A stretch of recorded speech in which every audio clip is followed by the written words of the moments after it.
L'organisation le mieux placée pour représenter le personnel en soins, c'est bien sûr le CSN.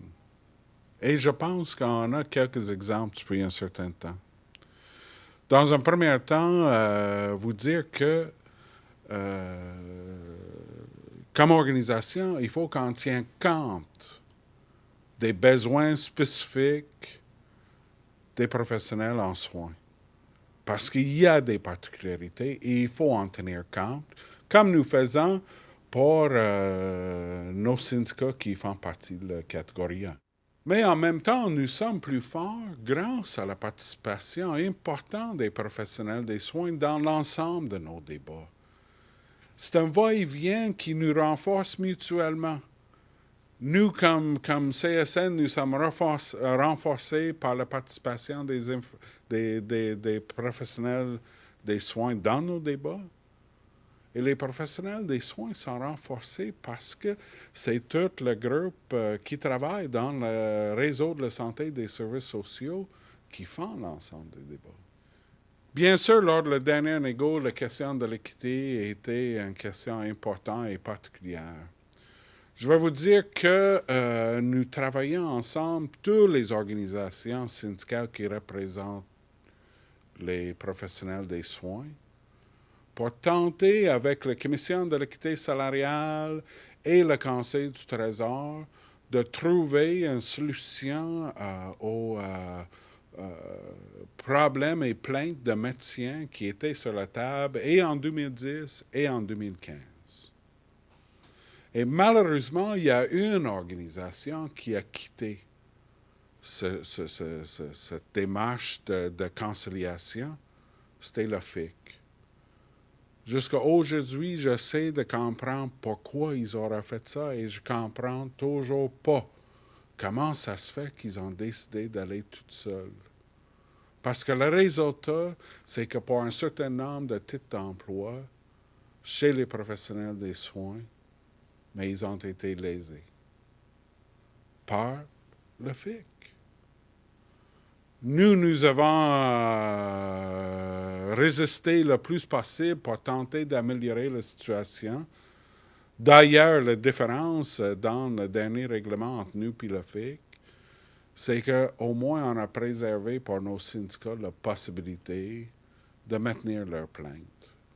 Ce que le FIC n'a pas fait. Ils ont abandonné. Comme nous, finalement, il n'y avait pas d'autre choix une fois arrivé au bout de l'exercice que de les abandonner comme fédération. Mais nous avons préservé la possibilité que nos syndicats pouvaient les maintenir. Donc, ce qu'il faut retenir dans toute la question de l'équité qu'il y a eu lors de la dernière négo, c'est que la FIC, en décidant d'abandonner l'ensemble pour tenter de faire un règlement toute seule sur la question de l'équité, mais ça a eu des conséquences néfastes pour les professionnels des soins. Et malheureusement, c'est le seul groupe qui a payé le prix. Ce qu'il faut retenir, c'est qu'il y a d'autres groupes qui ont fait d'autres choix dans nous de dire on aurait préféré travailler ensemble une fois que le FIC est allé faire cavalière seul. Mais nous autres, on a continué la bataille qu'eux autres, ils ont abandonnée. La plus grande différence entre nos assurances et les assurances de tout autre groupe, c'est sûrement avec le FIC. Puis là, c'est pas surprenant, puis c'est pas nécessairement parce que le FIC négocie mal ou tout ça. C'est qu'ils ont pris ce qui permettait de faire le plus avec ce qu'ils avaient, puis ils offrent une assurance. C'est à prendre ou à laisser, puis finalement, c'est pas mal à prendre parce que si on offre une assurance collective, la vaste majorité du monde, il faut qu'ils la prennent. Et c'est très cher pour une option. Tandis que chez nous, il y a tellement d'options et c'est tellement flexible que le membre peut, selon leur situation personnelle et familiale, se mettre à payer différents niveaux pour couvrir ce qu'ils en ont besoin sans plus. Je vous donne un exemple. Les lunettes chez nous, là, si le monde veut faire en sorte que les lunettes soient comprises, mais c'est possible. Si le monde veut juste la base minimale, sans d'autres couvertures accessoires, parce que, pas des raisons qui leur sont propres, là, mais c'est possible. À la FIC, il y a une police. Puis, c'est compréhensible. Parce que chez nous, avec 90 000 adhérentes à notre régime d'assurance, ça fait en sorte qu'on peut négocier cette flexibilité et ces économies d'échelle qui permettent au monde d'avoir des vrais choix.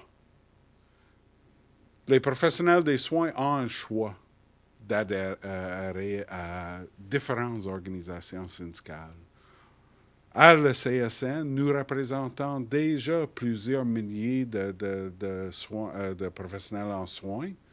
Lorsqu'on pense à Sainte-Justine, à Sacré-Cœur, Victoriaville, jusqu'aux îles de la Madeleine, un peu partout au Québec, nous représentons déjà des professionnels en soins.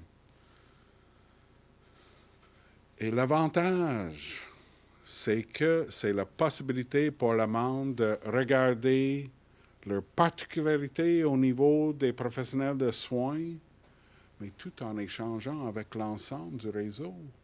Parce que les attaques, là, c'est contre l'ensemble, puis lorsqu'on est divisé chacun, mais le gouvernement, ils mettent chacun les unes contre les autres. Il y a une possibilité pour les professionnels des soins de se mettre ensemble, protéger leurs droits, leurs besoins, mais aussi contribuer au portrait global. Et d'après tout, là, la plupart des professionnels des soins avec qui moi j'ai travaillé, là, oui, ils ont un intérêt pour ce qui se passe dans leur profession, dans leur sphère d'activité, mais ils ont surtout un intérêt que ça va bien dans l'ensemble au bénéfice des personnes qui ont besoin des services. Et ça, c'est chez nous. La CSN, une force incontournable.